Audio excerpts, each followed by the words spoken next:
Hello, everyone. Welcome to Phantom Fleet. I'm George, and I'm joined by Josh, I am Josh. Callum, Hello. and a new guest on the show, Reece. Would you like to introduce yourself? Oh, whoa, hello. Hello. Yes. It's actually quite nice for me to be doing an audio podcast because normally I've got the ring light staring me in the face, but no, it's quite nice to not have the glaring camera in my face this time. Yeah. I can testify for how irritating that thing is. It's terrible. Today we're going to be talking about the Monsterverse and reviewing each of the four films, which are Godzilla, Kong Skull Island, Godzilla King of Monsters, and the newest entry, Godzilla vs. Kong. We'll go into a bit of detail about each of the films. It will also include sort of podcast highlight type thing where we will do a more in-depth review of Godzilla vs. Kong, considering that's just come out. And then at the end, I think we will probably all argue about the ranking of the four films, which should be entertaining to listen to. Based off what I've spoken to of Callum, I know that we already disagree. So Yes. From what I remember, who knew giant lizards could be so divisive? So, So do you want me to just get into it? Should we just go? I think we should deep dive into the kaiju land of Japan. And first we'll start in 1944. Not 44. When was the bomb dropped on Hiroshima? During the war. 1945. 1945, with the creation of Godzilla. Therefore, we will start with 2014's Godzilla, right? Yeah, I thought I'd severely misread this podcast and that we were reviewing every Godzilla film ever made. And I was like, I have not watched any of them. Also something we should say, and this doesn't really apply for most of the movies anyway because they're so old, but complete spoiler warning. Like, we're going to go into everything, right? Yeah. So Yes. Why are you watching if you haven't watched the film already? Come on. it's true. I don't know why anyone would sit down to watch a 2-hour podcast about the Monsterverse and be like, I don't want spoilers. But there is your warning. Now I kind of want to talk about the Matthew Broderick Godzilla film. No. Do you really want to do that? No. That's a different podcast. Yeah, I feel like that'll come I actually at a later time. I actually think that's a really good way to start the Godzilla 2014 segment with being, thank God this movie was at least about Godzilla. Like, in terms of, like, they nailed the story and purpose of Godzilla in the movie. He wasn't just like a giant lizard that wanted to eat people and lay eggs. Oh, yes. Yeah. Anyway, so Godzilla 2014, directed by Gareth Edwards, who you may know directed Rogue One. Got a few key actors in there: Bryan Cranston, Aaron Taylor Johnson, Elizabeth Olsen, Ken Watanabe, and Sally Hawkins. Should I talk a bit about the plot, or? I mean, what the plot is just. Anyway, I mean, I think we should just break down what our overall thoughts of the movie were first, because the plot is literally just like ancient evil monsters wake up. Godzilla wants to bitch slap them by eating nuclear stuff. This is true. Yeah. I think. Well, I guess the key thing throughout all of it is Monarch, right? This is where the first time Monarch is seeded, which is kind of like the Nick Fury of the Monsterverse. Where they just kind of like show up and are like, we know about these things and we've been hiding it from everyone. Therefore, we could just reveal a new kaiju at the end of every movie to justify the next movie.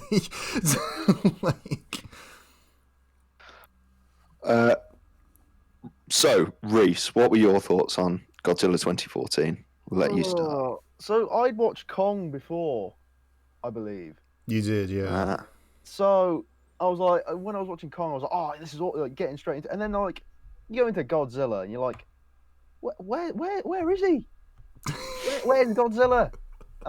They like, for me, they focused a bit too much on the characters. I don't know whether that was just me.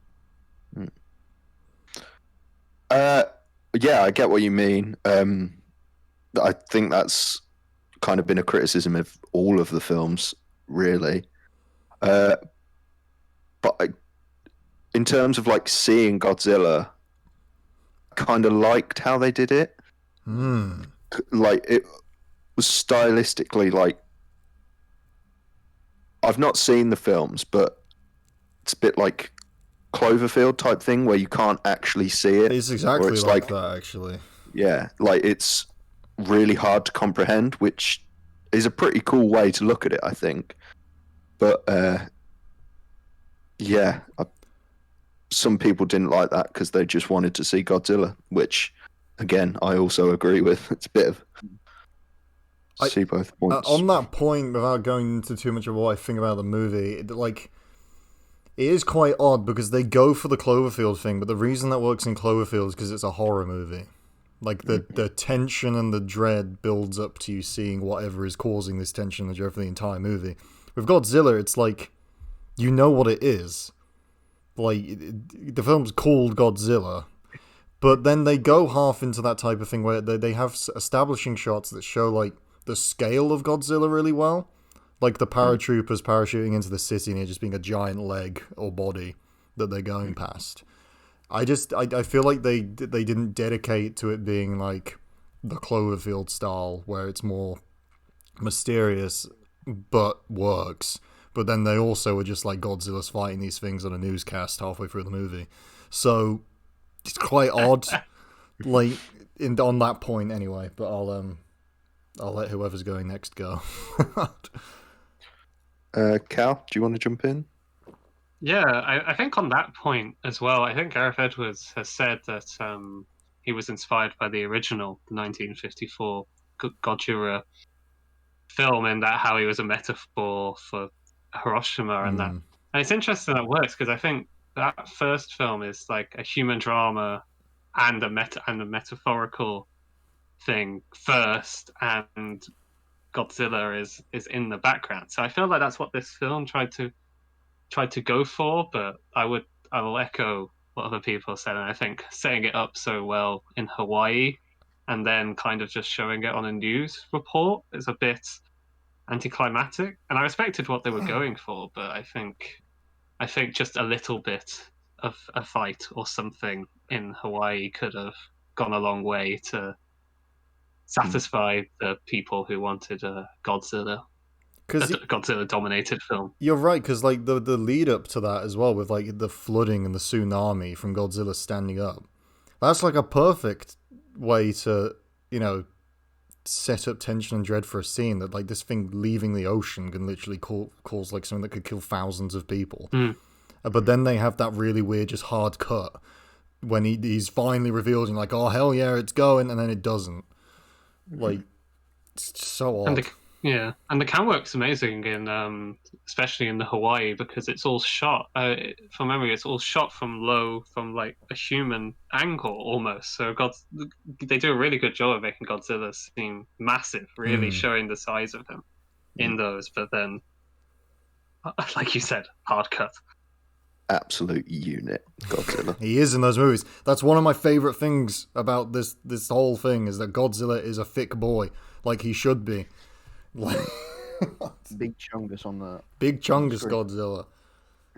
The beef. What did we think of the human characters and actors?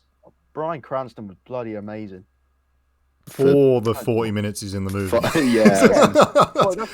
As soon as Bryan Cranston left the movie, the character, like the human characters, just took a massive dive. Like obviously, Watanabe is always going to be a fan favorite. I love that man. Like Bryan Cranston had that amazing monologue when he was locked down, and then Godzilla was appearing and stuff like that. But then you just didn't care for the rest of them. You didn't care for his son. You didn't care for Ford. Elizabeth Olsen's not really in it too much for you to care about her. Then she also makes very dumb decisions. Yeah.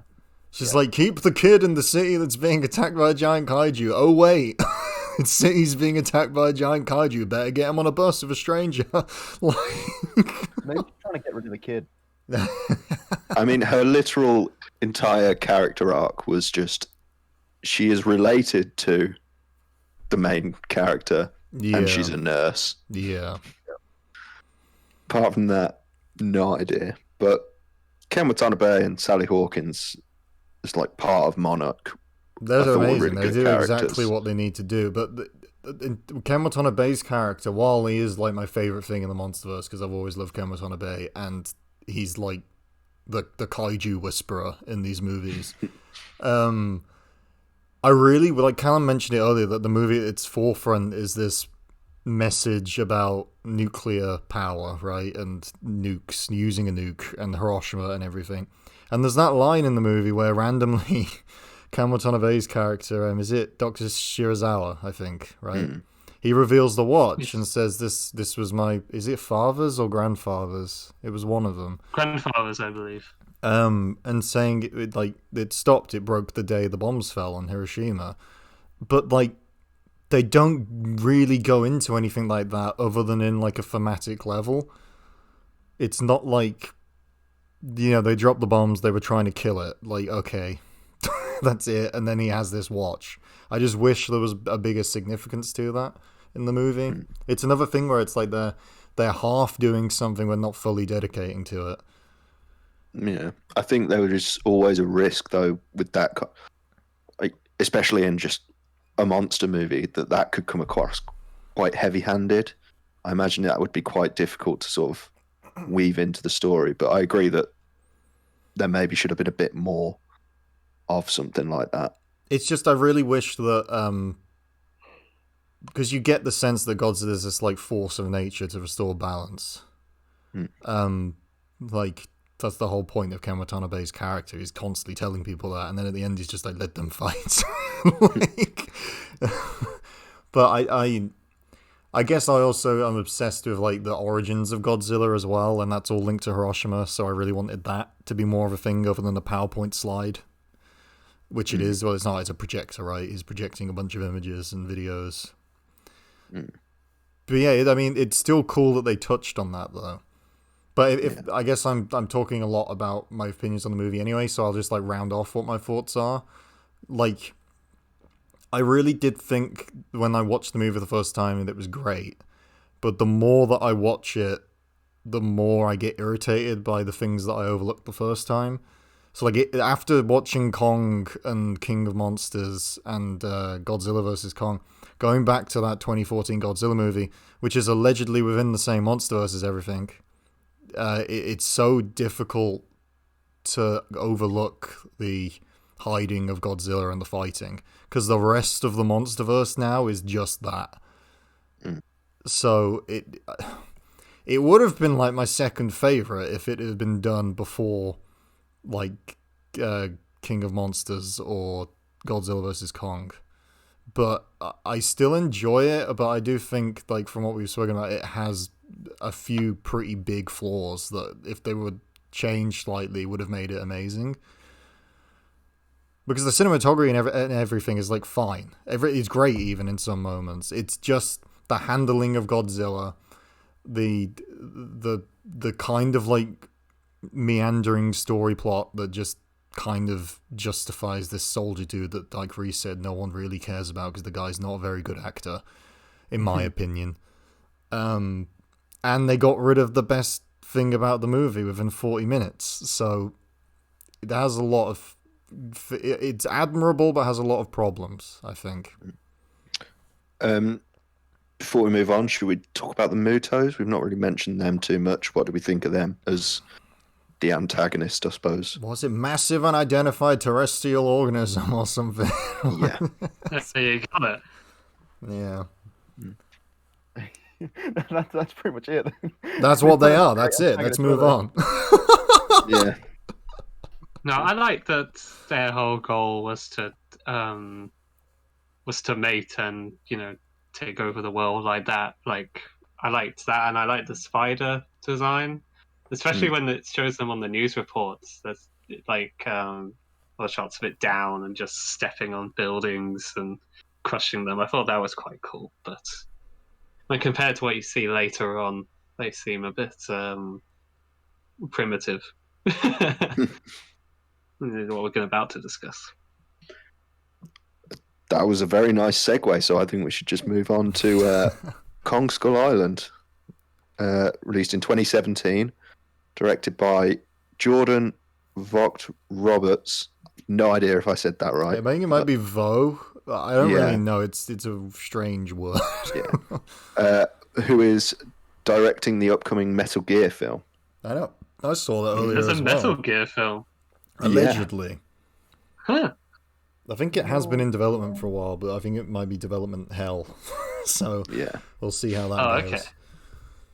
Well, if there is, he's meant to be directing it. Again, I'll just drop on the key actors: Brie Larson, Tom Hiddleston, Samuel L. Jackson, John Goodman, who is just as thick, if not thicker, than Godzilla, and John C. Reilly. There are quite a few other sort of B, C tier actors and characters in this film. I think it's definitely got the widest cast of all of them. Got the most all-star cast, I would say. Yeah, they're the sort of 5 big names in the film. Who wants to start us off? Well, it's funny because this movie also is like almost thematical meaning first, right? Because it's so obsessed with Vietnam. Oh, yeah. The entire In the movie time period. is Vietnam. Yeah. And the music is it, and although that entire thing can be summarized by the scene where Samuel L. Jackson's character moves into his office, sits down, opens some medals, and then over voiceover goes, "What's it all for?" This is his introduction. This is his first scene, right? Yes. Yeah. And if you haven't got that it's all about Vietnam, the montage near the beginning of them on the aircraft carrier while the Stooges are playing will tell you that the US military funded some of this film. My favourite part is that they had to make it through this impossible storm that they just barely survived on a helicopter. But they managed to bring a functional record player to the island with them so that they could keep playing Vietnam-era songs. And it survived. Reece, you pointed that out, didn't you, when we were watching it? Yeah, I was like, so they've got this crash. They've encountered this massive storm. They made it through, and like, how is this music still playing? I thought it's sly because that leads to them playing Ziggy Stardust. So, but it is ridiculous, yeah. And they just spontaneously just appear with things like machine guns and stuff, which I guess is stored on the helicopter because that generally happens. But there's explosives, machine guns. It all survived this giant crash that they go through in like the first time they reach Skull Island. They brought a secret Herschel from The Walking Dead. He just has unlimited ammo and guns. I want to add though about the choice to do it in the 1970s. Other than it being Vietnam and stylistic, this film could have been set at any point between the 70s and like the 2000s or so. Like if it wasn't for the music and maybe some of the colors, I feel like a lot of it's just winded. Like I feel like a lot of it is interchangeable with a lot of time period with the like that period. Yeah, a few years. I guess the only thread that I can think of that it isn't even specifically to Vietnam and things, but like some people have the opinion that Vietnam was a false war, right? It was just like outsiders, fear of the outsiders, fear of Kong, wanting to kill Kong, and then for some reason Samuel L. Jackson thinks the entire Vietnam War is Kong's fault, and then channels all of his hatred into Monkey. Like the entire look of the movie, it kind of looks like a film that was released the same year. It looks like the style is kind of like Jumanji as well, which are like two kind of polar opposite films, but they look pretty much because obviously they're jungles and all that sort of stuff. But yeah, it just kind of looks like The Rock is going to appear in the background somewhere. Yeah, and it has a super like Land of the Lost, Journey to the Center of the Earth vibe as well, where there's like giant creatures and insects and. But I did enjoy Kong coming in straight at the beginning and just like messing with the entirety of like obviously Godzilla takes a long time. Kong just comes straight in. He's not messing about. He's like comes in, monkey, ready to go. It's an amazing scene. Yeah. Introduction It's to Kong. amazing. It's amazing just how many people survive, considering how many helicopters just completely exploded. Yeah. You'd think that would be sort of pretty much a death sentence, you know, being on a helicopter hundreds of feet in the air while it explodes from a giant monkey throwing a tree at you. But no, they're all right, really. Yeah. I think that's a good for like to go back into like the summaries of the movies. Our overall thoughts of it. But for me, the objective best thing about this movie is that they sat down and like, we're going to give you monkey fighting immediately, which was one of the biggest complaints of 2014 was it took ages to get the fighting going. So they just straight away do it. And by straight away, I mean after a bunch of setting up the human characters still, but it was still way more immediate than Godzilla. Yeah. And speaking of those human characters as well, it just made me realize, like, I don't like Tom Hiddleston as an actor. That film, I know it's going to be a bit controversial to a lot of people that obsess over Loki, but I'm not a big fan of him. I agree with you.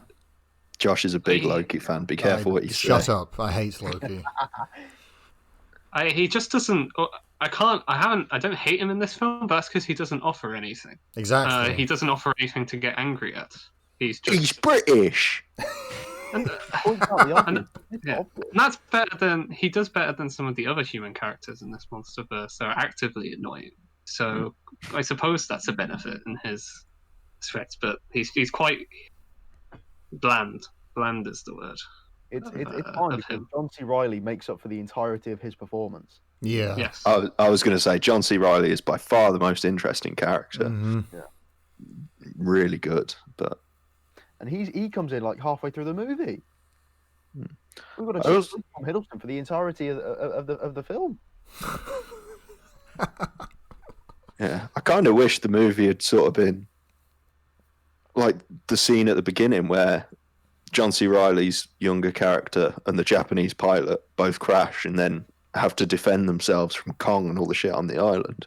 That's on paper, that sounds like a more interesting movie, but I suppose with just two guys, you wouldn't get as many boom boom explosions. So or death or fun ways to kill people off. Yeah. So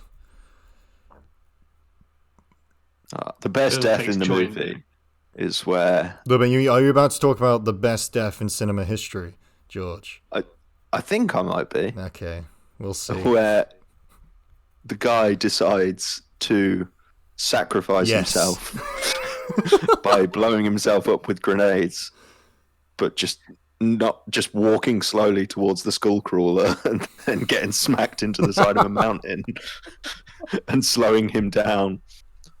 Not at all. As funny as that was, upon thinking about it, I think that also fits into what Josh said about the themes of it. I mean, this is someone's big sacrifice to save the squad, to save the thing, and just absolute waste of life. I feel like there is something. I feel like they're trying to say something there, even if it's because the scene itself, the way it plays out, is played seriously. Like, there's no fun dialogue after that or anything like that, or the music's the zany. It is literally like slow-mo music. The guy's dead. Even though I find the scene so funny. Yeah, it also felt like it came out of nowhere. Like, they were just walking and he just pulls out a grenade. Yeah, they're just walking away, right? And he's like, "It's my time." You're nearly there. Ugh. What would you say your overall thoughts of it are then, George? I think John C. Reilly is definitely the best character. I think the skull crawlers are cool, but also there's quite a few just miscellaneous island creatures that are pretty cool. Like the one that comes to my head is the weird bamboo spider thing. That's terrifying. Yeah. Which is pretty fucking scary. Yeah. And that was good. I'm pretty sure it's this film as well where there's a Kong just goes and snacks on a giant octopus. Yeah. At one point. Or calamari in it, so why not? Yeah. I think the film does a really good job of making the island seem like mysterious and, like you say, like Journey to the Center of the Earth, Land of the Lost kind of place. I enjoy it, but as a film, it's just so sort of Vietnam heavy. It is like funny to watch, but also just like there's a lot of stereotypes and stuff like that. If you know what I mean? I feel like you'd watch something better with all those stereotypes. Yeah. For me, my opinion of it is very similar to that, but it's also like this is the first Monsterverse movie where the plot is so ridiculous, or verging into ridiculousness. All of the Vietnam stuff make it ridiculous, and then there's a giant monkey killing them all. Whereas in Godzilla 2014, it was treated super seriously. Yeah.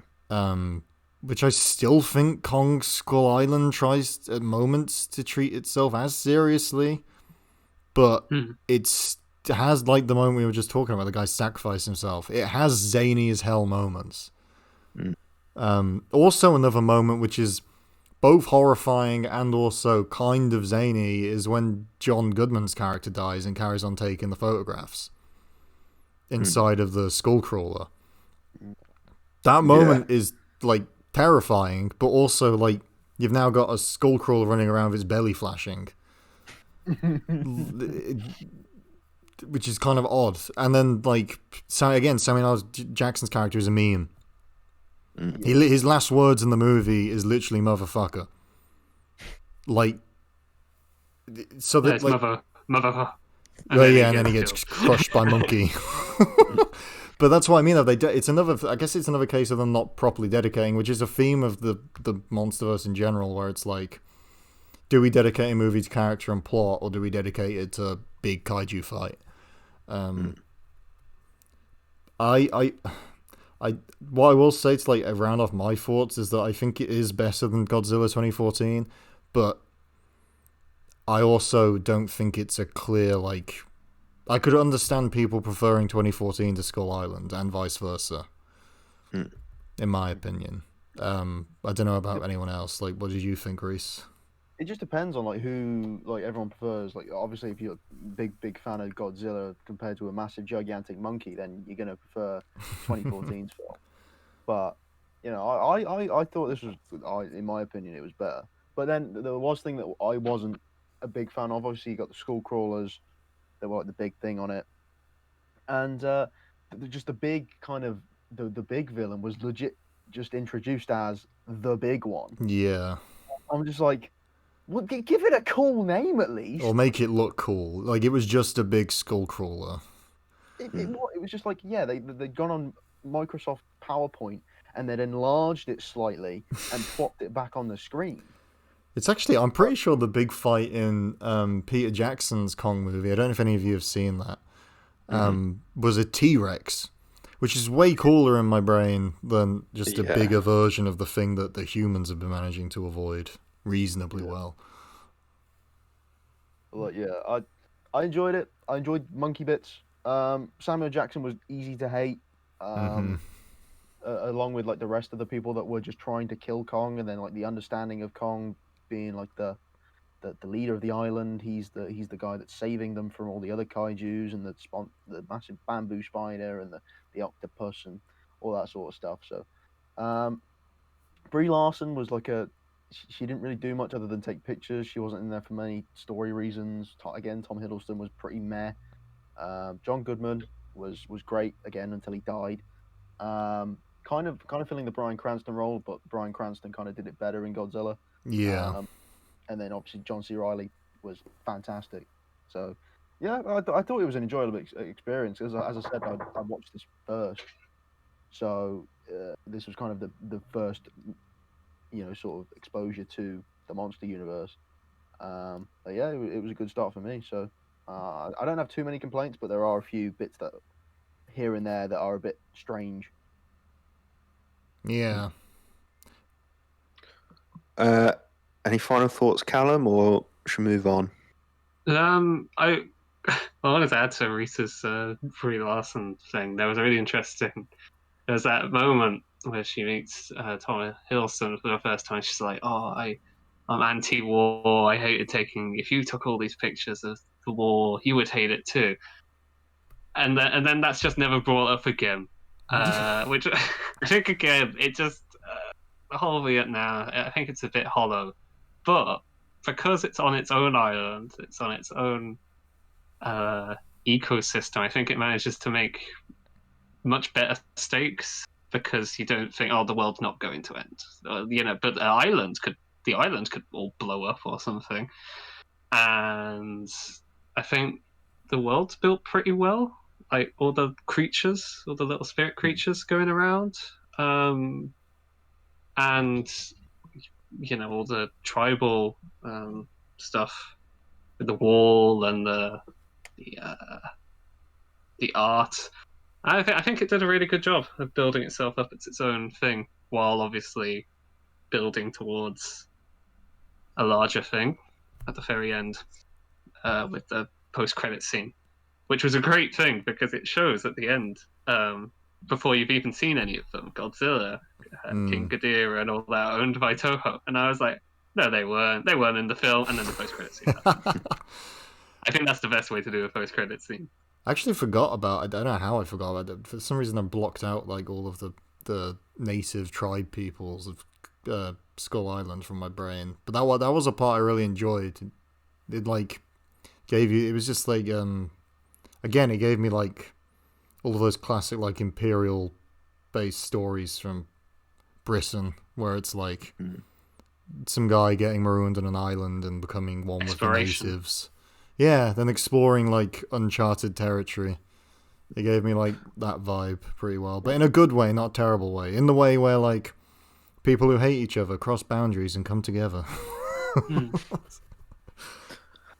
We will probably touch on them again because they are a plot point in Godzilla vs. Kong. But before that, let's talk about Godzilla King of Monsters from 2019, directed by Michael Dougherty, who wrote screenplays with Dan Harris for X-Men 2, Superman Returns, and X-Men Apocalypse. Ooh. I think he illustrious resume there. I think he also did like those weird Christmas horror movies, right? Am I right in saying that? What, Krampus? Is that yes. it? Or, he might have done. I'm pretty sure he did Krampus, I think. I think that's why I know him, actually. But anyway, yeah. Key actors in this, we got Millie Bobby Brown, Carl Chandler, Vera Farmiga, Ken Watanabe, Sally Hawkins, and Charles Dance. Reece, why don't you start us off? What did you think? King of Monsters. Well, I thought King of Monsters was a big step up from the first one. Character, I think, right. So the first one, I said that the character work was the main focus, and then they kind of shunned the fighting with the Mutos to news reports. You didn't see a lot of it, and in this one, it completely flipped it around. Like Godzilla was in it a lot. They brought out so many monsters. Obviously, they had Mothra, and then they also had like the monster antagonist, but they also had the human antagonist, which was leading Vera Farmiga's character, the Doctor, around trying to go to all the Monarch places and trying to use that device that were making that. The Orca. Alan Jonah, was it? I think that was the character. The dad. No, that was Carl Chandler. The Alan Jonah, the guy that was leading around Millie Bobby Brown and the mom. Charles Dance. Charles Dance. The collector, yes. I think his name in the thing was. Oh, okay. See, this is a big thing about the Monsterverse. I literally know none of the characters' actual names. No, I just know them as Charles Dance. Tom Hiddleston, Charles Dance. But then obviously, like, to compare that, like, you've got Jonah, and then you've also got Ghidorah as well, who's like the main badass, monster in this, which I thought was the biggest step in this kaiju universe so far was to bring Ghidorah in and to make it look like this huge fight. The entire thing builds up to the massive fight between Ghidorah and Godzilla, which I thought they did a pretty good job of, to be fair. I can't believe you had the chance to say Kaiju Universe, but you didn't go with it. You just got to mash those words together. My funny brain's not on today. You can take that. I'll give you credit. You can copyright that one. Okay, thanks. Yeah, carrying on. I thought I quite liked how they did sort of the eco-terrorists group, and it kind of made sense what they were saying. It's quite a common plot point in films over the past few years where humans are the disease and heal the earth, we kill the humans, blah blah blah. But yeah, I thought it was quite good, but also the mum just sort of changed her mind pretty much instantly and was like, oh no, actually this is probably a bad idea because then all the humans will die and I am myself a human. Just, I absolutely, the worst part of this movie is the human villain. Just the humans in general in this movie. They suck far more than, for me anyway, than Kong and Godzilla. None of what they do makes any sense. Like, in an infuriating way. yeah, it's not, like, and then the end of the movie tries to make you care about the mother who's sacrificing herself, right? But you don't, because she's literally put the entire world at jeopardy and probably killed millions of people. Like, yeah, it was just that whole thing just felt. And Charles Dance, who's such a good actor, just kind of definitely he just kind of walks around and says lines and disappears. And he immediately becomes second to the mother, right? As soon as she's revealed to be working with him, he doesn't really have any like imposing presence anymore. It's all the mother. Well, they put him in that spot where like it's sort of sometimes a trend in like American films where it's like predominantly like you got your actors that are American. You get a British guy to come in and be the villain because they think that we sound more intelligent and they fear intelligence because as a country they can be quite stupid. So I think that, yeah, like having such a good actor play a side antagonist was a bit of a letdown and a bit of a weird casting decision. I thought the kaijus in this film were great as well. Like Reece has already said about Mothra coming into it, but also you got King Ghidorah as like the main villain, but then also Rodan as like King Ghidorah's sort of second in command. Rodan is Starscream in this movie. Yeah. If anyone knows Starscream, it's like flip-flopping, bowing to new masters immediately. Like... Yes, and I also think he has the best action. He might well have the best action scene in the whole film, where he is flying around with the fighter jets, and he's spinning and swatting them side by side, and then like in the wake of King Ghidorah for a brief second. In the wake of his flight, he's like destroying cities with just the gusts of his wings. Fire is pouring from his wings. Yeah, like I think it's quite. It's sort of the same kind of thing that they were going for in 2014 Godzilla, where like just their presence is like just wipes us out. It's like he's just flying along and just fighter jets, which are one of our best weapons as a human race, just getting destroyed because he's there, type thing. Yeah, I guess to round out my thoughts, because I said my least favorite thing was the humans because it's so stupid. But like we've just been saying, that the kaijus in this movie, they absolutely nail it in my opinion. Like you get a lot of Godzilla. King Ghidorah is awesome. He's literally probably my favorite thing about the entire Monsterverse. There's that ridiculous shot of him on top of the mountain with the Jesus cross. It's amazing in the corner, and it's so ridiculous, but it's also amazing. And that's what it should be. I should think, well, that's so stupid, but amazing. Like, that's what I want from the Monsterverse in general.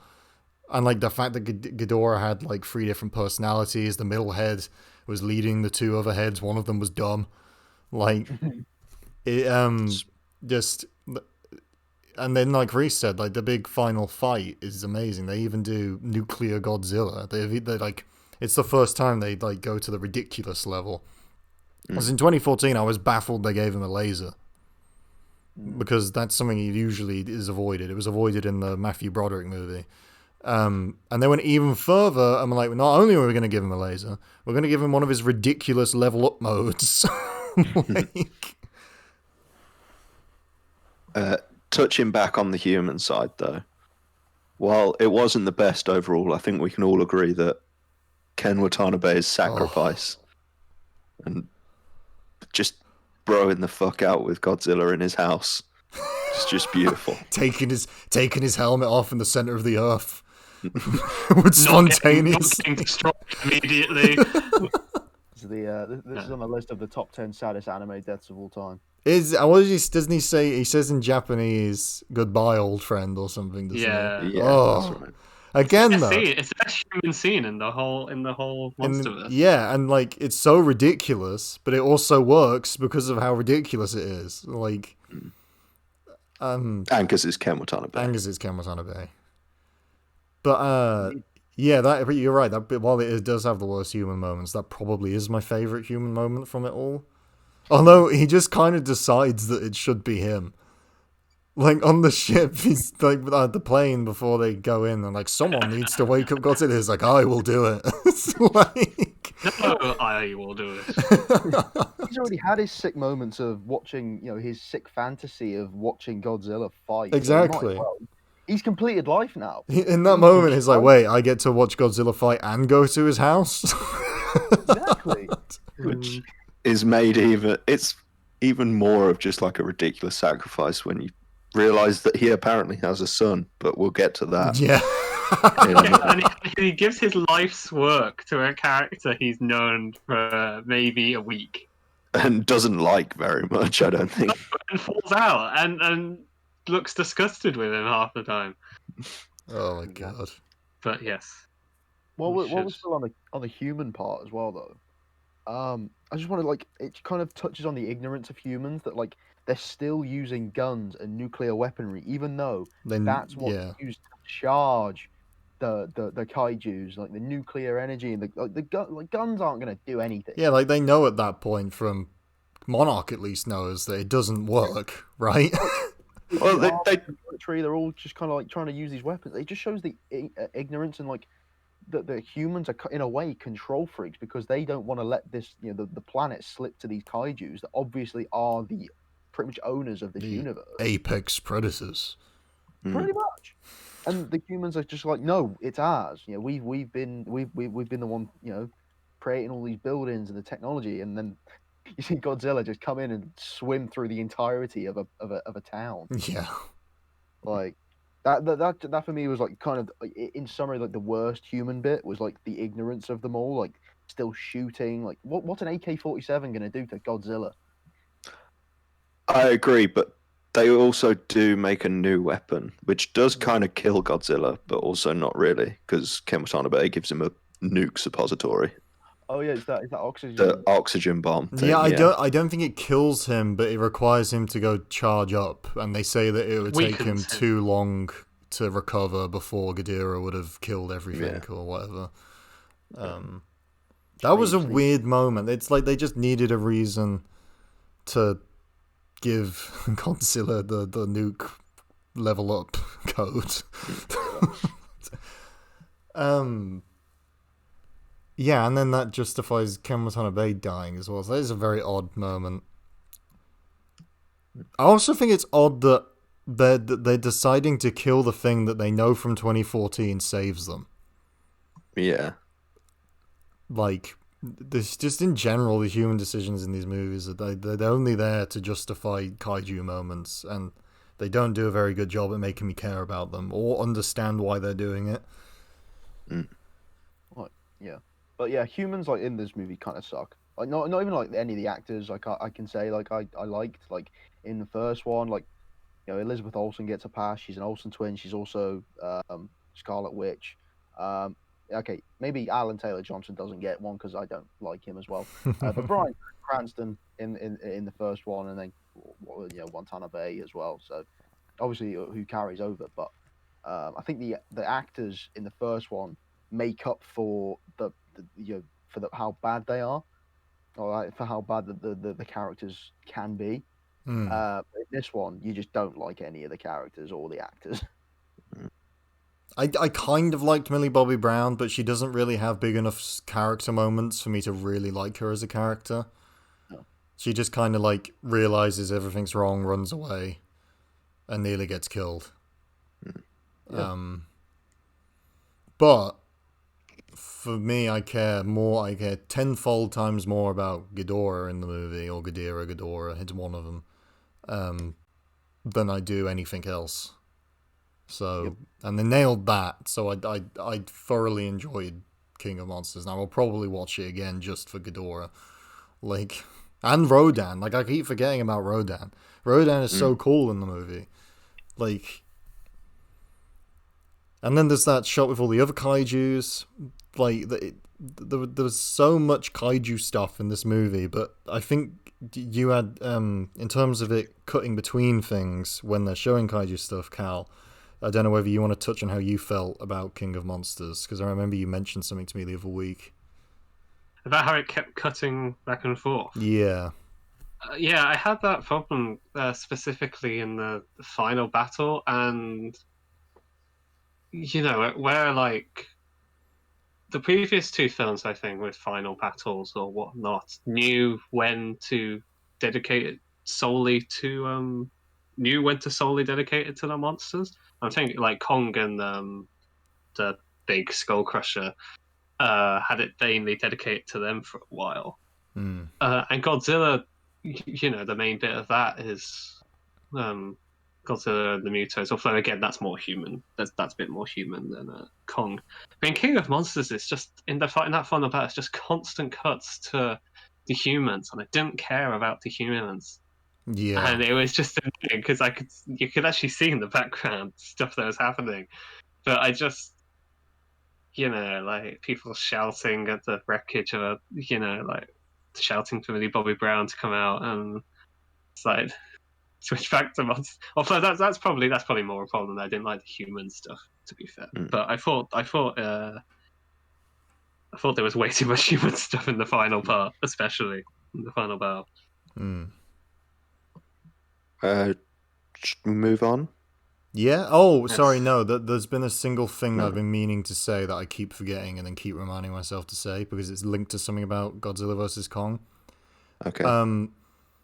We're talking about the realistic feel, and that's with many asterisks of Godzilla 2014, kind of Skull Island, and King of Monsters. Like, it's still very grounded in like the destruction and everything.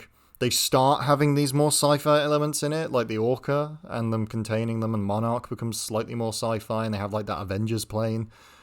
But I think that it still feels as if it suits the Monsterverse, right? Like even though they're adding these sci-fi elements into the movie, like the Orca and the big plane, it feels like it exists within the same movie franchise as Godzilla 2014. Still. It veers slightly from it, but to me, it still feels like it's cohesive with it. I don't know how you guys felt about that, because like they're supposed to be a shared universe, right? They're all supposed to feel like they exist within the same place. Yes. And I feel like the first three movies, 2014, Skull Island, and King of Monsters, kind of like escalate pretty well in a weird way to where it all feels like it's still cohesive and is going through the same world as what has happened in the past. Like, I think it becomes like sort of 2014 is in line with what we would have had in 2014. But then obviously 1970s is 1970s. And in King of Monsters, it's like slightly ahead of where we are now, probably. Yeah. But I think it's sort of like the existence of these things would push the development of technology and stuff. It's like we should probably make some weapons if there's giant lizards coming out of the sea. So let's speed it up a bit, guys. Which like the what was the bomb called? I keep forgetting. The oxygen bomb. that thing is something that, while ridiculous, sounds like a natural next step in terms of human technology to take out kaiju. So it still feels like it exists within the world. The giant aircraft carrier thing, kind of iffy. Again, though, it's a Monsterverse movie. The only reason I have this issue is because it begins on a movie that is so grounded in being realistic and on a human level, which I feel, without saying too much, it goes kind of overboard in Godzilla vs. Kong. Yeah. Yeah. Well, I mean, should we move on to Godzilla vs. Kong now? Or? Yeah, unless other people have anything to say. Yeah, anyone? Let's move on to the big boys slapping big beefy together. Yeah, let's do it. Big boys slapping meat. I'm just going to do a brief sort of reintroduction because this is where we're going to pull our Godzilla vs. Kong review from. Cool. So we already know it's Phantom Fleet. We've got George, Josh, Cal, and a new guest, Reece. Say hello, Reece. Hello, everybody. Go and check out the full podcast if you haven't already, but stick around now if you specifically want to hear about Godzilla vs. Kong. So let's get into it. Godzilla vs. Kong 2021 this year, directed by Adam Wingard, who directed Blair Witch in 2016 and just the best received movie of all time, Death Note 2017. You know, there's a revival for that movie going on, George. Oh no! People are people have been like, it's not as bad as you think, guys. I still haven't seen it, and I want to because maybe that's something we should do for the channel. I think it should be probably because it is Willem Dafoe, right? Yeah, it is. Yeah, and he's amazing. Yeah, he's the only good thing about the movie. Yeah, I want to see it just for that, but I'm like, can I be bothered to torture myself for what's probably 2 hours? Let's say standard. But yeah, I probably will do it for some YouTube clout. Why not? Daddy Defoe. Oh yeah. So the key actors in this, you got Millie Bobby Brown, Alexander Skarsgård, Rebecca Hall, Julian Dennison, Isa Gonzalez, Damien Bashir, Brian Tyree Henry, and Kyle Chandler, who was like top of the bill in the last film, but is barely in this one. Like 2 scenes, I think. Yeah, and he's just like, no, daughter, don't go and do this thing. And then he's like, oh, there you are, daughter. I missed you. His character reverts so hard at the beginning of Kong versus Godzilla versus Kong. I feel like some stuff was cut out. It had like, why was he even there? Like, I feel like some stuff was cut out with him. Martian Manhunter was supposed to be in this movie, but it got cut out. Oh, sorry, just to interrupt, because this is going to be a podcast highlight. We are going to be talking spoilers for the movie as well. Oh, yeah. So, overall thoughts, let's get into it. Cal, what did you think? Ridiculous. It's what we were hoping for. It was. Because you saw you see Godzilla vs. Kong, and after King of Monsters, I personally was hoping for less human stuff, and we probably got less. I think there was probably just about less human stuff. But what it was with the human stuff was less. Oh.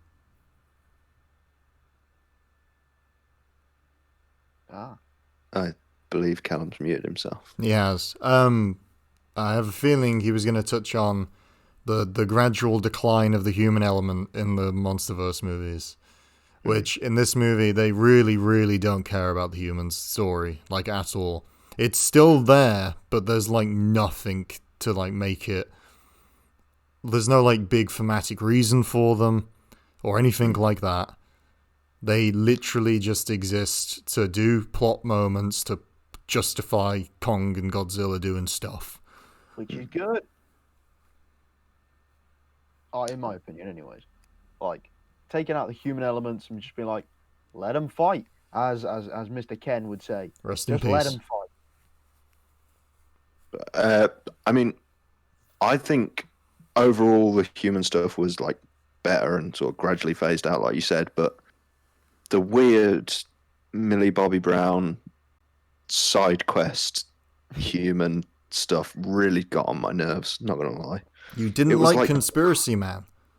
No, it's just like comic relief that just didn't really land, but also What was the character's name? Was it Bernie? It was Bernie. Yeah.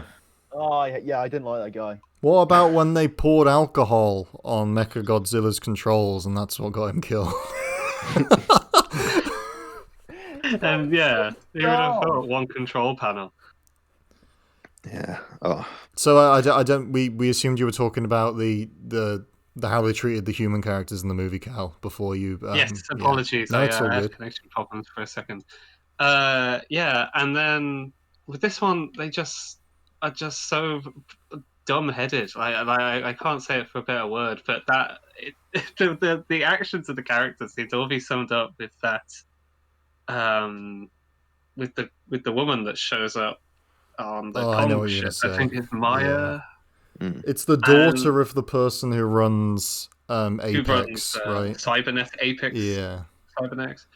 And while they are in the Hollow Earth, she just turns about, like pulls a gun, is like, "Oh, I'm just gonna take that now. I need to email some energy."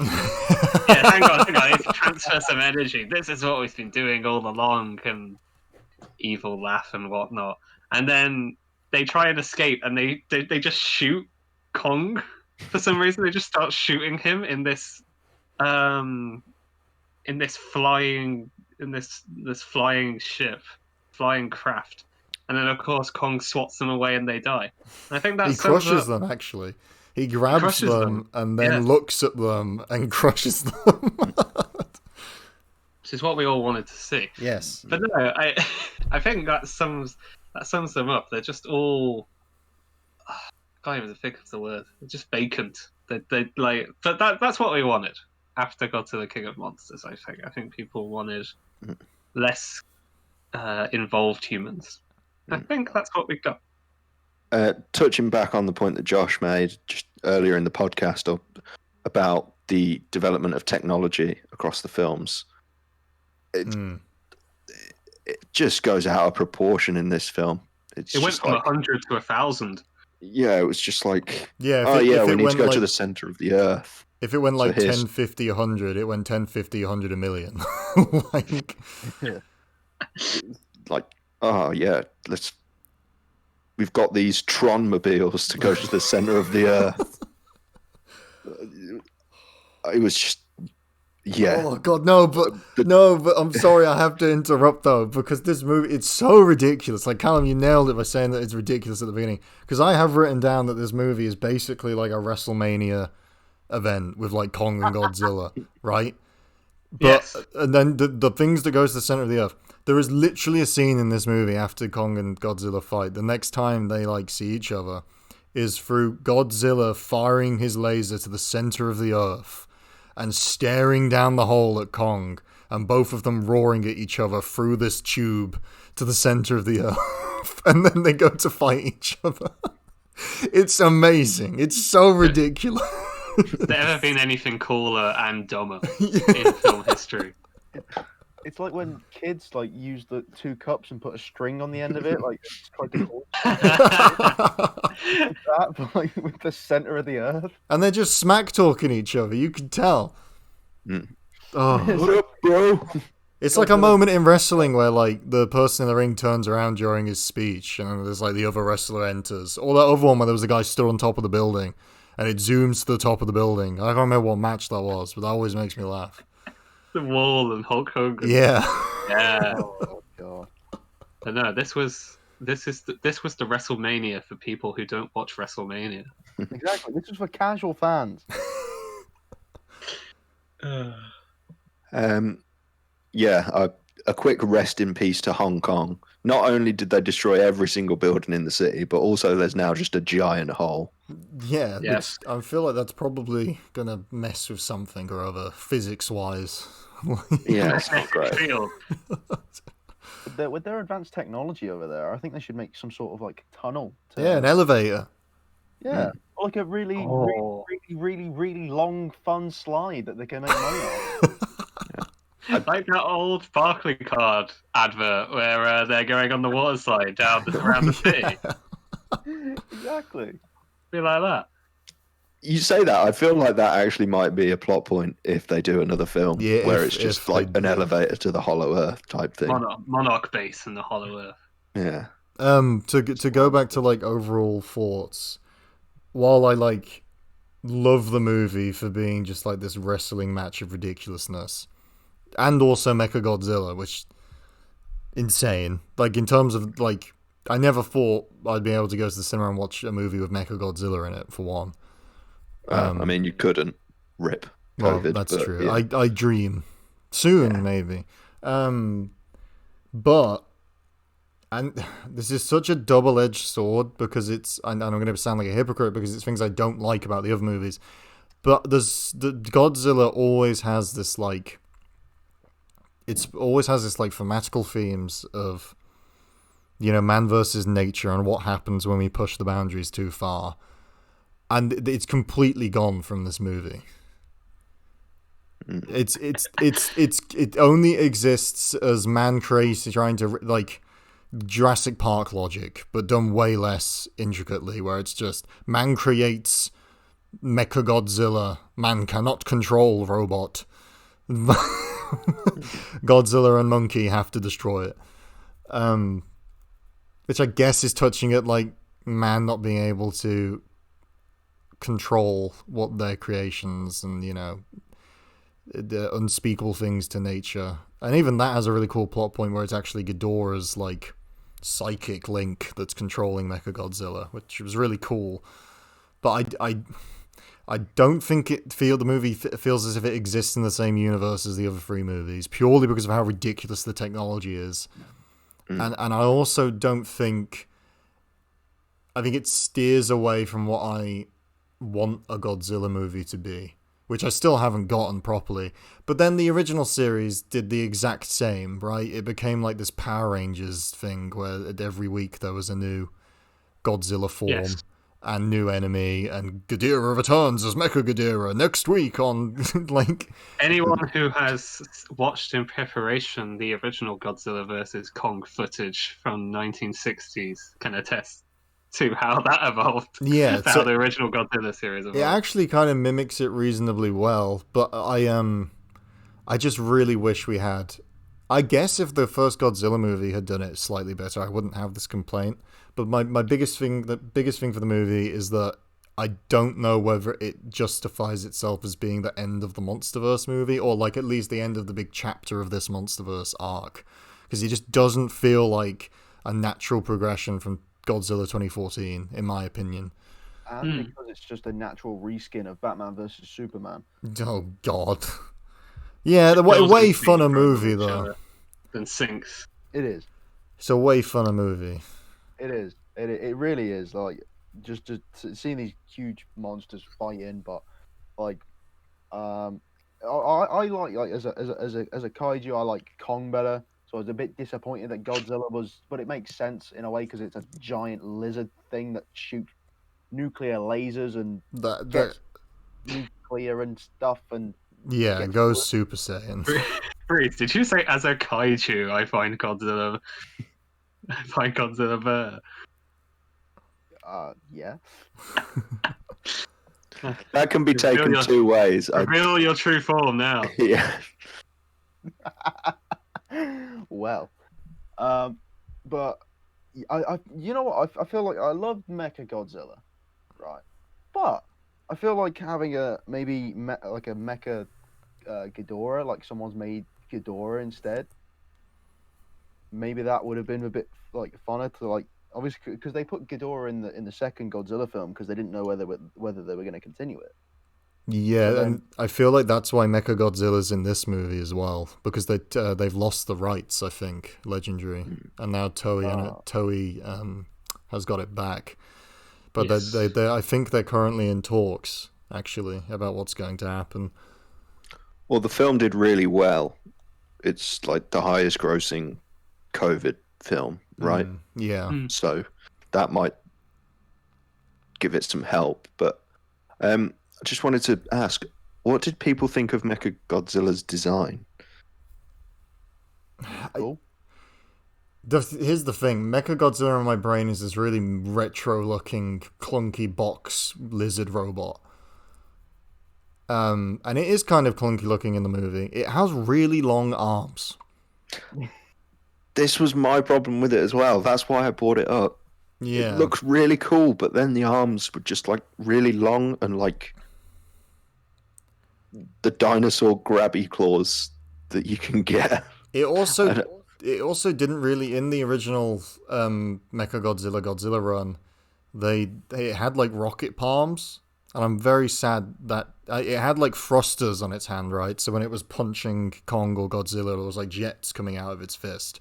I'm very sad we didn't get it points its fist and fires its fist at the face of Kong or something.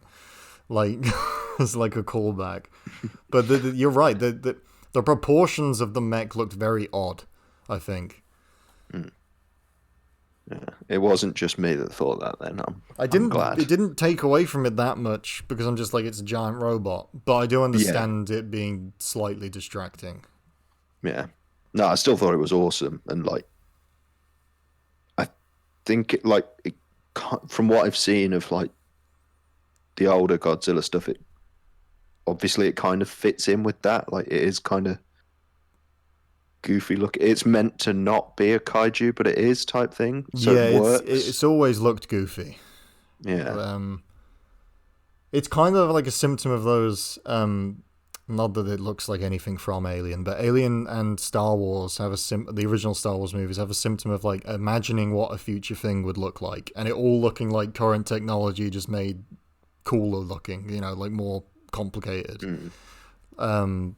And Mechagodzilla, when it was originally designed, definitely like suffers from that. So it literally just looks like an action figure, which is also probably because they designed it to be an action figure as well. Those toys, Quite boy. possible.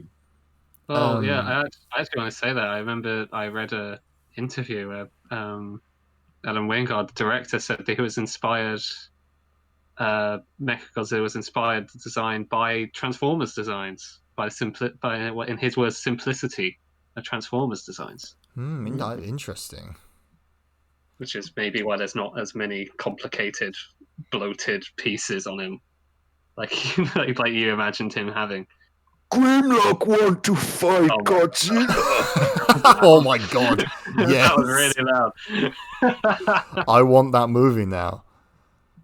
I mean, that is the dream. To be fair. Godzilla like rises from his new home and it's like, "Bar weep grana winnie bar."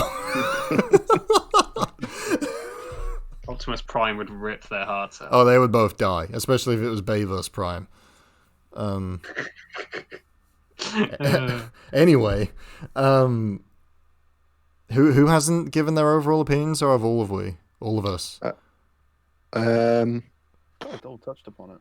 Yeah, I think we've just been generally talking. Does anyone have any like rounding off thoughts about the movie before we go into ranking? Monkey. Well, we brought this up. We have previously brought it up when talking, but what about the son, Serizawa, who we hear once that his name is Serizawa, but nothing's really done with that? Well, no, you don't even hear his name. I think you maybe do. You hear it once.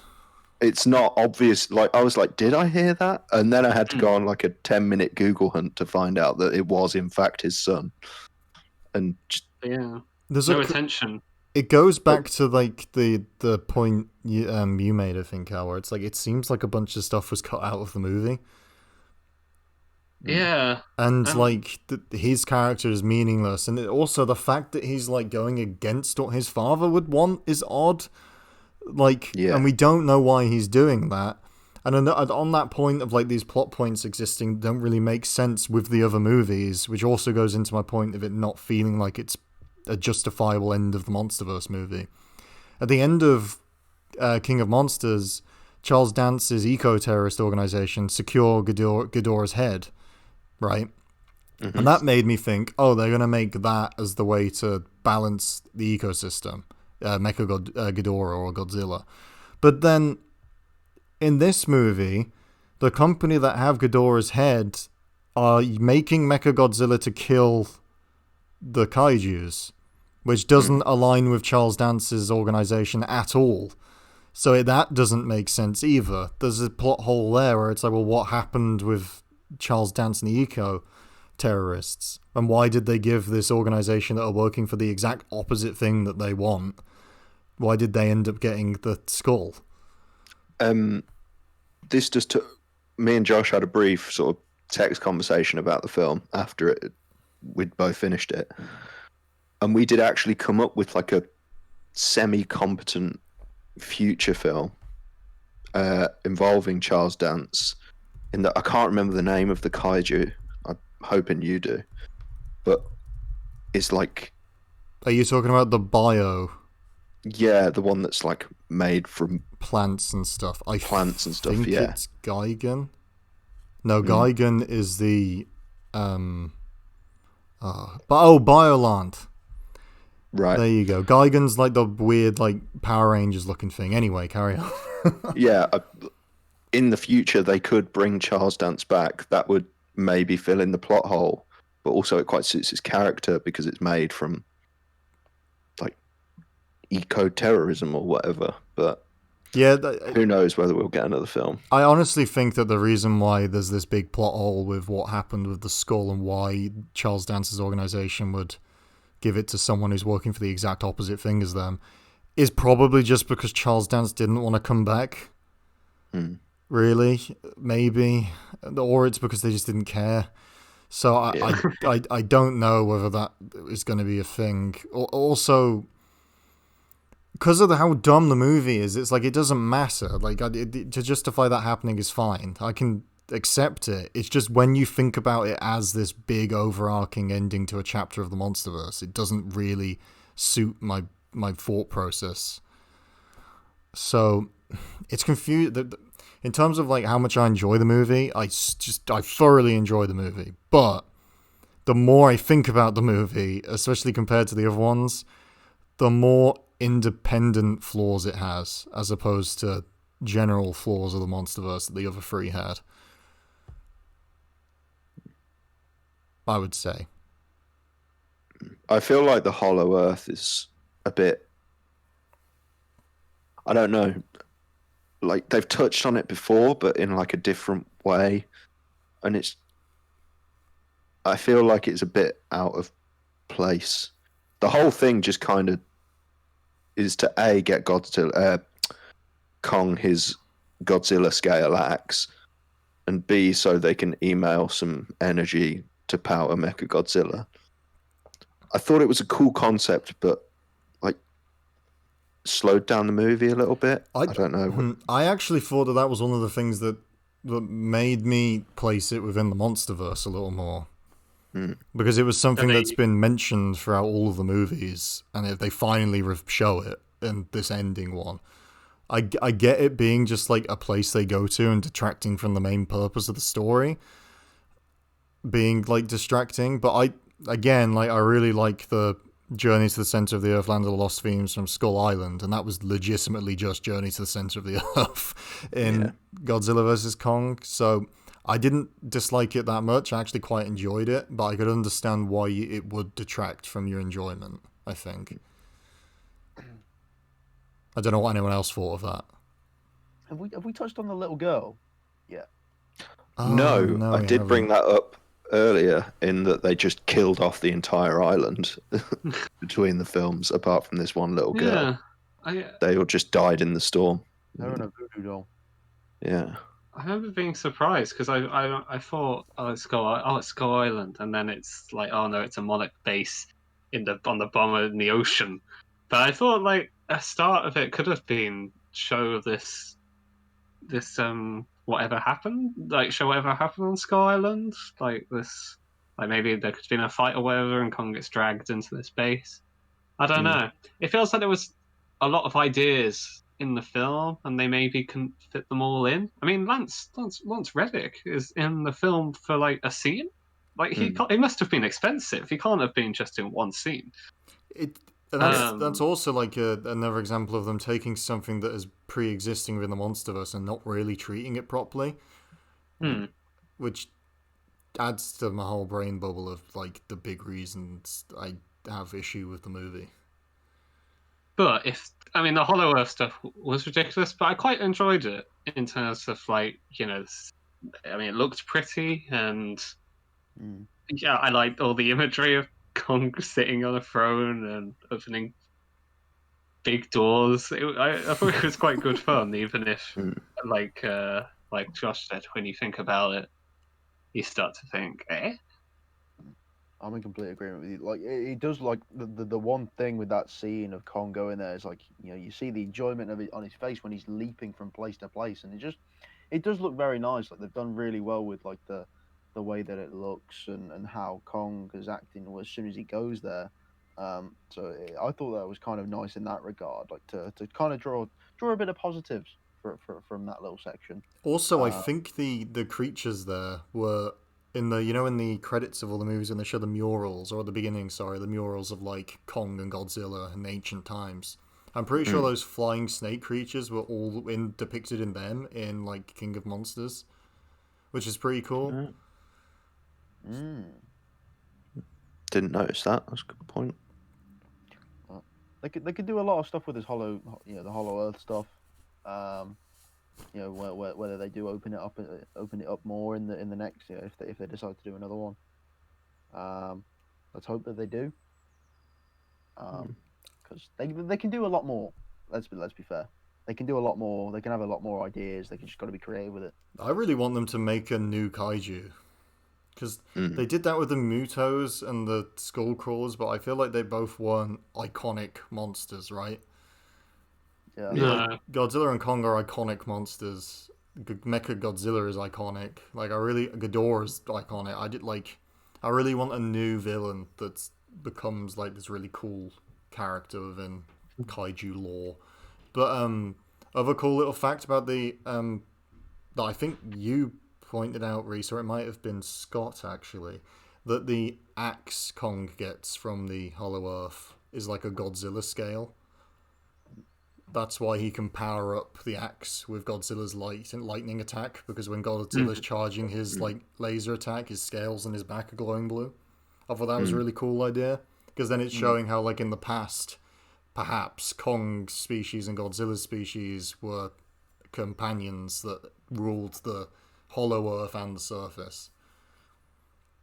Yeah. Or maybe mortal enemies. Could be one or the other. But then even when Kong sits on his chair and the blue circle around him starts appearing, it looks like Godzilla's scales again. So I really like the idea of them being like a companion races. Kind of like hippos and that bird. The bird that lands on the hippos and cleans them. Kong's a bit of a bigger bird, but... I'll also agree with Reece, and I hope they do more, because I think with this film especially, they really have started to nail the fights. Like Godzilla and Kong's fights are so punchy. Like you just feel like you can just feel the weight behind them. They're so satisfying. Like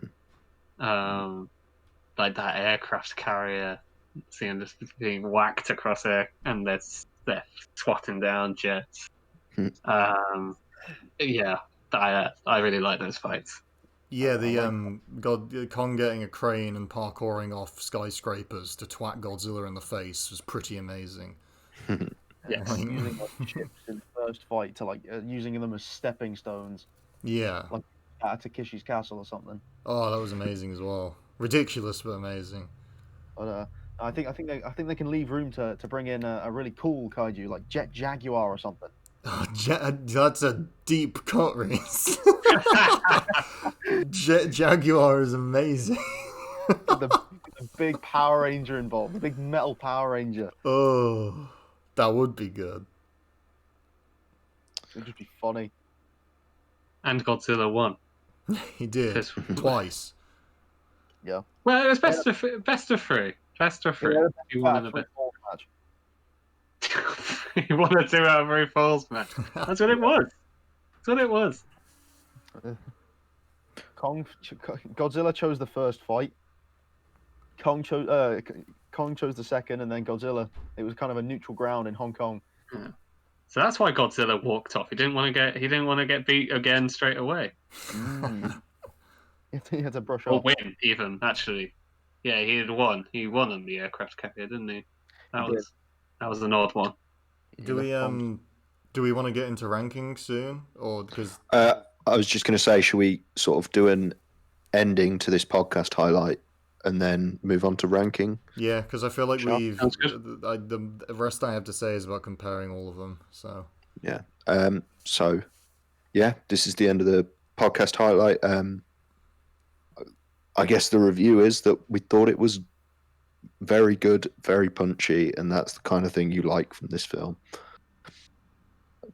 I don't know if we want to give it a number or if that'll come in the ranking. I mean, if you want to find out where it ranks in the rest of the Monsterverse, then watch the rest of the podcast. But yeah, I think we should each individually give it its own ranking and then go into the rating thing.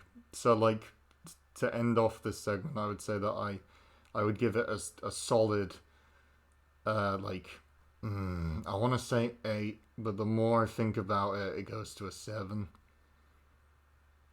okay. So should we say 7.5 for you? Yeah, a 7.5 then. Okay. Reece? Ooh. I'll give it a solid. Yeah, well, you know, I'll go for a 7.5 because I did enjoy the big beefy boy slapping meat. So as Callum said, you can feel it in the fight. You know, you can feel the punches landing and all that sort of stuff. You know, the tail hits and all that sort of stuff. So yeah, I think a nice 7.5 out of 10. Callum? Poor. I don't rate stuff by numbers very often. I would probably give it a 7 or an 8. Probably an 8. If you wanted to see Godzilla versus Kong, that is what you're going to get. If you want anything more, this isn't the film Yeah. for you. But Watch The Notebook. if you want if you want Godzilla versus Kong, yeah, 100% delivers. I'm going to give it an 8. I think this is more my kind of movie. Like, a big action film fan, like I've spoken about on the channel before. I'm a massive fan of Predator, and it's plain and simple. Kaiju's punching each other. What more could you want?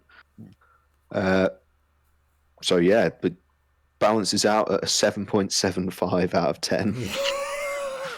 Just as it should. 7.75 out of 10, and the tagline that comes across as it is mindless fun. Agreed. So yeah, I think that ends the podcast highlight segment, right? Yeah. So if you were watching the podcast, stick around for the ranking now. If you're watching the highlight, see you soon because you're going to go and watch the rest of the podcast now. You will. You will. Or there will be consequences. And now we're on to ranking. Now we're Yes. on to ranking all the films. How are we going to do it? Are we each going to... I think we just go down in the order that I can see on our chat thing here. So you first, George, then Cal, then me, then Reece. Sounds good. Okay, do you want me to go 4, 3, 2, 1? Yeah. 1, 2, 3, 4. Yeah, get the suspense going. Get the suspense Okay. going for number 1. So in 4th place, for me, is Kong Skull Island. Oh, interesting. In 3rd place is Godzilla 2014. In 2nd place is Godzilla vs. Kong. Whoa! And in 1st place is King of Monsters. Shock horror! Damn, son. Nice. Do we each take it in turns and then discuss? Or I guess so, because then we'll know our orders. yeah. I mean, I'll. So, should I just say it and not say why? You want me to just? Yeah, let's go into discussion after we all know what everyone's done. So at number 4, I would put Godzilla King of Monsters. At number 3, I would put 2014. It's very close to 3. Very close between 4 and 3. 2, I would put Godzilla vs. Kong. And at number 1, I would put Kong Skull Island. Ooh. Very interesting. As soon as I heard George's, I was like, of course I'm up next. Reversed 1 and 4. So then Josh. So mine is very close between 1 and 2. It's very very difficult for me. But number 4 would be Godzilla 2014. Number 3 would be Skull Island. And through gritted teeth, I think in retrospect,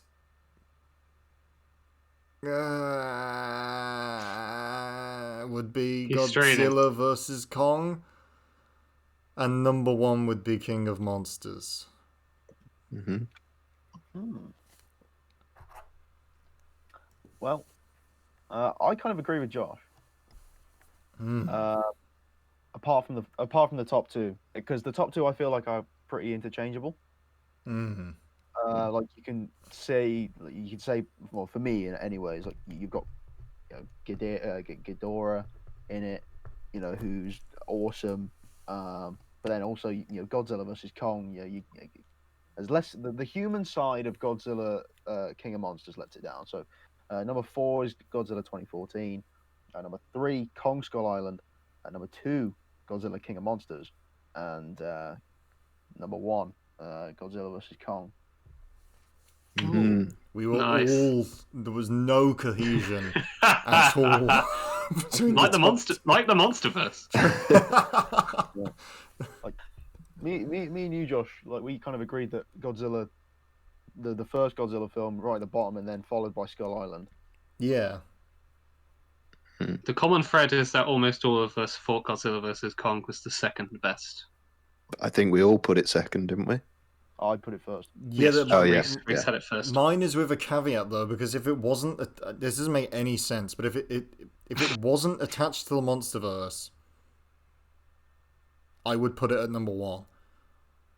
Godzilla vs. Kong. Yeah, but because it doesn't touch upon things that it's set up in a way that I feel like is an additive to everything that came before. And when I think of a type of movie I want from the Monsterverse we currently have, I kind of want the fighting from Kong versus Godzilla, but the scale and like lore from King of Monsters, where it's Ghidorah and he's riling up all of the other kaijus, which I feel like that was missing from King of Monsters. But so if I'm looking at it within a vacuum, I think Godzilla vs. Kong is the best. If I'm looking at it like the podcast is titled as the Monsterverse, I think King of Monsters is the best. Okay. Which is interesting because that's Callum's last choice. Yeah. I We've all feel like put- a real Yeah. contrarian, and this wasn't the intention. I wasn't just doing it to be a prick. Why did you put King of Monsters so low, Cal? Well, I thought, like, I love the action scenes. I'll add that. I've said this. I love the Rodan scene. King Ghidorah's roars are great. Everything. I just don't think the film flows very well. I find the human stuff boring, and if it's not boring, it's annoying. And there's just too much of it. And I think, like, when I think of King of Monsters, I think of the fights, and that's awesome. I would rather watch that as YouTube videos. I wouldn't want to watch the film again because I would rather just watch the clips, because it's just the clips followed by. And the reason Godzilla 2014 is so close is because it's like that, but it flows slightly like it's all building to something. With King of Monsters, I just feel like it's a bit all over the place. And yeah, I even with the awesome action scenes, I think everything else kind of lets it down for me. Fair enough. I get where you're coming from, but I don't think it flows particularly badly as a film. I thought. I guess I can see where you're coming from, but sort of in the context that none of these films flow particularly well. Yeah. I also get that, but I think purely from a character point of view, whenever there is these moments where the character's doing something so stupid, it does completely derail the plot of the movie, and you're immediately thrown out of the movie. But I'm so obsessed with Ghidorah, Rodan, and all the other kaijus that every time they were on screen, I'm immediately back in. So it's again a double-edged sword. I just wish there was a perfect middle ground. And it nearly was Godzilla versus Kong, but it's too much of the movie is them not paying attention to things that came before. And not that they even should have, because what we got was amazing. I wouldn't, tell them to like put in a bunch more exposition or something. But I like thinking of like me and George say if they were to do like Biolant or something. I want Biolant to have the same presence as King Ghidorah has in King of Monsters, as opposed to the presence Mechagodzilla has in Godzilla vs. Kong. Yeah.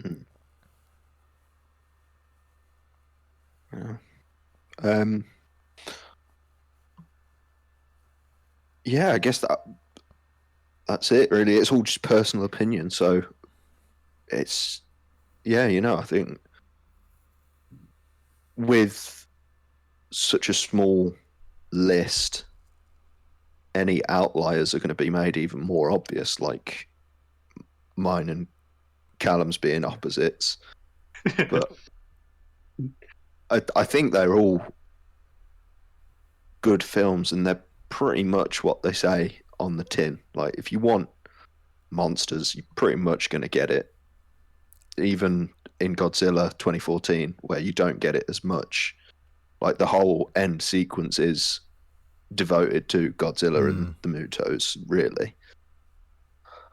On that point, George, you put Skull Island last. I think you were the only one to do that. Is there a particular reason? Like, is there something about the movie that you think makes it worse than 2014? I just think sort of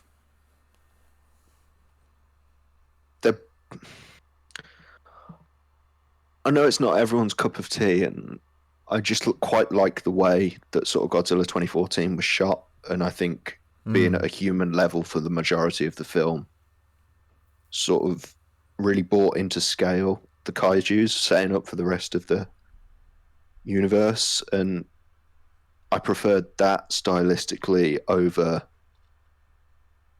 Vietnam stereotypes. Yeah. Because I'm with you there, George.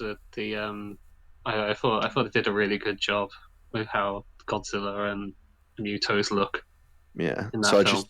I just think as like a film, the sort of direction and style and stuff has got to play a part in my ranking. So it just edges out, really. I think they're all fairly close.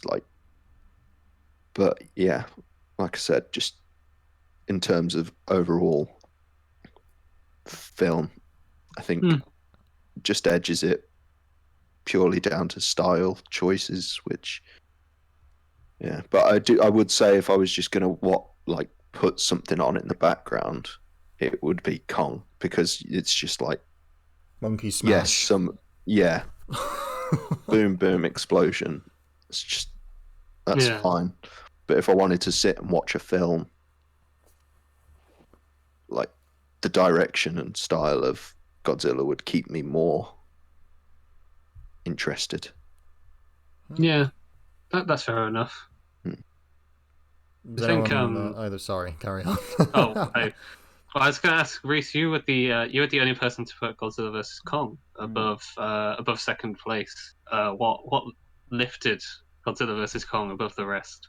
I just think that having setting up the two bigger of the universe, like having the standalone films for both of these were kind of like, obviously you've seen them against the skull crawlers and the big one and the Mutos, obviously, and then you've seen Godzilla against Ghidorah, and then you're like, there's loads of crazy spots in that, and then you think, oh yeah, what they're going to do to each other. So I think the mystique behind it, kind of like, obviously knowing like these two huge behemoths are going to go at it, and I think it's just like I said earlier, it is mindless fun. Like, you stick it on, you see the Earth getting destroyed. There's a huge tunnel to the center.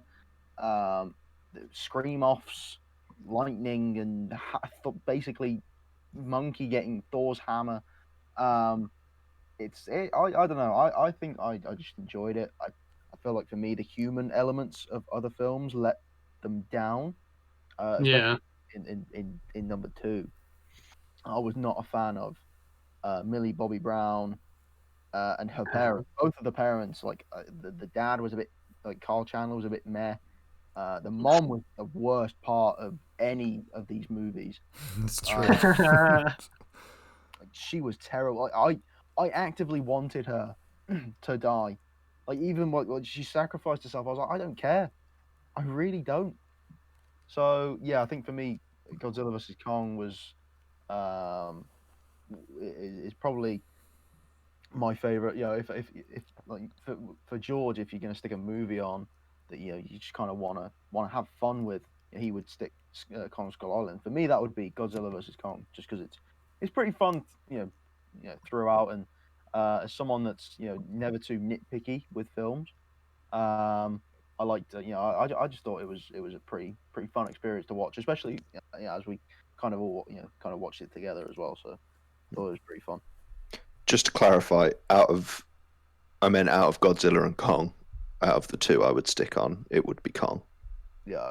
Yeah. I mean, if I was going to watch any of them, I would do it like in my ranking. But yeah, I get what you mean. It's definitely a very fun punch-up movie. Yeah, exactly. Like you just want to put it on. Maybe you're doing work at the same time. You got it on in the background. You've got all the little bits in between where Kong's trying to be revived and the little girl spots. You can do your work in between there, and then you've got bits with Kong and Godzilla where you're like, yeah, I want to watch this. I can't believe we forgot to mention the fact that the futuristic spaceship turned into a giant monkey defibrillator for some reason.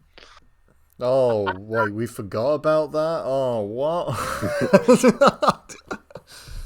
I mean... And then they run away in slow motion. Why didn't they just nuke him like they did Godzilla? Because he's not made out of radiation. He would have dead. Yeah, I think that was quite interesting how varied everything was, because I expected it to be different, but not that varied. I also think, I think we've all done it on slightly different criteria, because Josh seems to have based it more on how does it fit in the Monsterverse, and I think some of us have based it on individual films, which is interesting. I think that might also explain the variance. I guess I'm looking for mine. I'm looking to what I want the next movie to be. That is a good point, because I did say that number one would be Godzilla vs Kong if it wasn't for the Monsterverse tagline. But I mean that it's still part of the movie though. I guess rephrasing, my number one would be Godzilla vs Kong if it had nothing to do with the Monsterverse and there was no plot relating to past things that had happened in the Monsterverse. Okay. Which drags it down for me. Yeah. I think that's quite a good place to maybe end. Yeah, sounds good. Do we want to just run through our four again, or so? Fourth place for me, Kong. Third, Godzilla 2014. Second, Godzilla vs Kong. First, King of Monsters. Cal? Me, fourth King of Monsters. Third, Godzilla 2014. Godzilla vs Kong second. Kong Skull Island in first. Josh? Oh yeah, sorry, my brain broke. Number 4, Godzilla 2014. Number 3, Skull Island. Number 2, Godzilla vs Kong, and number 1, Godzilla King of Monsters. And Reece. 4, Godzilla 2014. 3, Kong Skull Island. 2, Godzilla King of Monsters. And number 1, Godzilla versus Monkey. And Reece, how if anyone's watching, how can people find you? I'm sure there'll be plenty of Americans that want to find him after he called them stupid earlier. I'm sure there's plenty of smart Americans somewhere. Just not in America. You just can't find them. And hopefully they can't find me. So let's move away. Let's move away from. I suppose a Twitter is probably the best shout. Twitter at @RW_journalism. That's where you'll find all of my other dodgy opinions. I'll make sure to drop that into the description or whoever pops it up. But yeah, if you want to check out the description to find Reece, you'll also see our Instagram and Twitter handles, which Twitter is at Phantom_Fleet, I believe, and then Instagram is at Phantom Fleet YT for YouTube. Makes sense. But yeah, thanks, Reece, for joining us. I hope you enjoyed it. Yeah, it was great to do it again because it's been a while, months since our last podcast. Sorry to interrupt your outro thing, but I just wanted to make a point where it's cool to have these moments, especially during a pandemic, where we can all get together and just talk nerd crap, because we would usually do that at a pub or something, right? Yeah. No, but people can hear us too. Reopened. They have, so maybe we've got to bring the film crews into the pub. The production value on this channel is about to go through the roof. Yeah, we're going to buy a pub. And then back through the door when we get kicked out. But yeah, again, thanks, Reece. Thank you, Josh and Cal, as well, of course. Hopefully next time Scott will be able to join as well. He had work commitments, so he couldn't make it. But depending on when this goes out, we've got a channel update coming, hopefully tomorrow,